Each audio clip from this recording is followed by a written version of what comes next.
ఇక బులెటిన్లో డీటెయిల్స్ చూస్తే తిరుపతి పరకామణి కేసులో వైవి సుబ్బారెడ్డి విచారణకు హాజరయ్యారు. ఈ కేసులో సుబ్బారెడ్డి స్టేట్మెంట్ను అధికారులు రికార్డు చేయనున్నారు. విజయవాడలోని సిఐడి కార్యాలయంలో అడిషనల్ డీజీ రవిశంకర్ అయ్యన్నర్ విచారిస్తున్నారు. 2 రోజుల క్రితం ఇదే కేసులో మాజీ ఈవో ధర్మారెడ్డి, సిఎస్ఓ నరసింహ కిషోర్లను సిఐడి విచారించింది.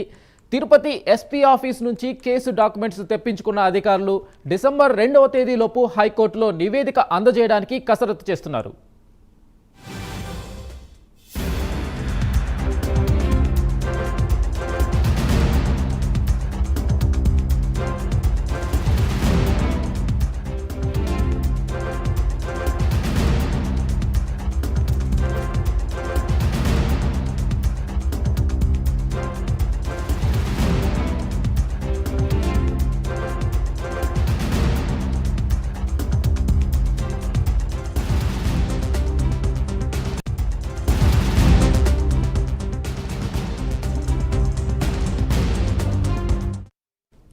తిరుపతి పరకామణి కేసులో వైవి సుబ్బారెడ్డి విచారణకు హాజరయ్యారు.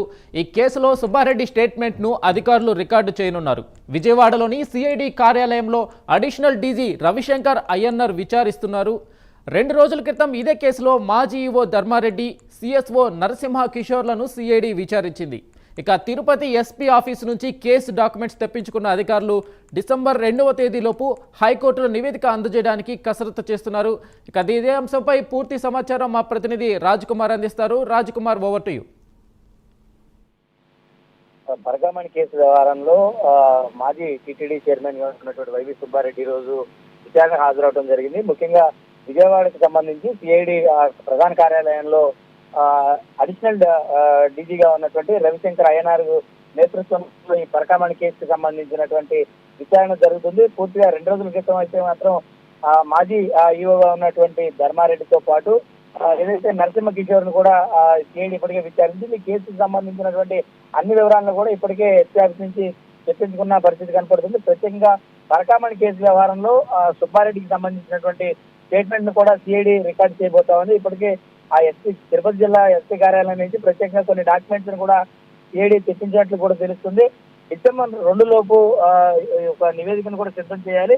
ఈ నివేదికను ఏపీ హైకోర్టులో సమర్పించేందుకు కూడా ఏపీ సిఐడి కసరత్తు చేస్తా ఉంది. పూర్తిగా అంటే పరకామణి కేసు వ్యవహారంలో సుబ్బారెడ్డి కీలక పాత్ర వహించారనేది ప్రధానంగా సిఐడికి వినిపిస్తున్నటువంటి అంశం కాబట్టి దానికి అనుగుణంగానే ఇప్పటికే విచారణ జరుగుతుంది. ఇప్పటికే ధర్మారెడ్డి అదేవిధంగా నరసింహ కిషోర్లకు విచారించినటువంటి నేపథ్యంలో వారి స్టేట్మెంట్స్ కూడా సిఐడి రికార్డ్ చేసి ప్రత్యేకించి ఈ రోజు ఏదైతే మాజీ టీటీడీ చైర్మన్ గా ఉన్నటువంటి సుబ్బారెడ్డి స్టేట్మెంట్స్ కూడా ఈ రోజు రికార్డ్ చేయబోతుంది. ప్రత్యేకించి దీనిపైన ప్రత్యేకమైనటువంటి ఒక నివేదికను కూడా తయారు చేయాలని సిఐడి సిద్ధం చేసింది. మరి పూర్తి స్థాయిలో ఈ రోజు జరిగేటువంటి విచారణకు సంబంధించి కూడా చాలా ఆసక్తిగా ఉండబోతా ఉంది. ఇప్పటికే వైవి సుబ్బారెడ్డి సిఐడి కార్యాలయానికి చేరుకున్నారు. మరి విచారణ అయితే కొనసాగుతుంది. మరి కాసేపటి గారి పూర్తి వివరాలు అయితే తెలిసే అవకాశం అయితే కనపడుతుందని చెప్పుకోవచ్చు. వెంకట్, అయితే రాజ్ కుమార్, సుబ్బారెడ్డి విచారణకు హాజరవుతున్న నేపథ్యంలో అధికారులు ముందుగా ఏమైనా డాక్యుమెంట్స్ తెప్పించుకోవడం కానీ, ముందుగా ఏమైనా దాని విచారణకు సంబంధించి ఏమైనా ప్రూఫ్స్ తెప్పించుకోవడం కానీ అలాంటిది ఏదైనా సమాచారం ఉందా? ఇప్పటికే వాటికి సంబంధించినటువంటి డేటా అంతటిని కూడా తిరుపతి జిల్లా కార్యాలయం ఎస్పీ కార్యాలయం నుంచి ప్రత్యేకంగా తెప్పించుకోవడం జరిగింది. ఈ కేసుకు సంబంధించినటువంటి వ్యవహారం అంతా కూడా, ఎందుకంటే ఈ కేసులో సాక్షిగా వ్యవహరించినటువంటి వ్యక్తి మరణం నుంచి కూడా ఇప్పుడు ఇది ఒక కొత్త మలుపు తీసుకోబోతా ఉంది. ఎందుకంటే ఆ పరకామణి కేసు వ్యవహారం అంటేనే చాలా కీలక దశలో ఉంది కాబట్టి అలాంటి సమయంలో ఇప్పుడు సుబ్బారెడ్డి ఇలాంటి వ్యక్తులను విచారించేటప్పుడు సిఐడి కూడా చాలా అప్రమత్తంగా ఉంటుంది. వాటికి సంబంధించినటువంటి అన్ని ఎవిడెన్స్ కూడా సిద్ధం చేసింది. కొన్ని డాక్యుమెంట్స్ కూడా ప్రత్యేకంగా తెప్పించుకున్నటువంటి పరిస్థితి ఉంది. కాబట్టి మరి పూర్తి స్థాయిలో ఈ రోజు విచారణ అయితే మాత్రం సిఐడి చేయాలనేటువంటి ఒక నిర్ణయం తీసుకుంది. మరి విచారణ అయితే ప్రారంభమైందని కూడా తెలుస్తుంది. మరి ఆ విచారణ ముగిస్తే గానీ ఎలాంటి అంశాలు సిఐడి ముందు వైవి సుబ్బారెడ్డి ఉంచారు, లేదంటే సిఐడి ఎలాంటి ప్రశ్నలు సుబ్బారెడ్డి ముందు ఉంచిందనేది కూడా తెలియాల్సిన అవసరం ఉంది. Venkat, right Raj Kumar, thank you.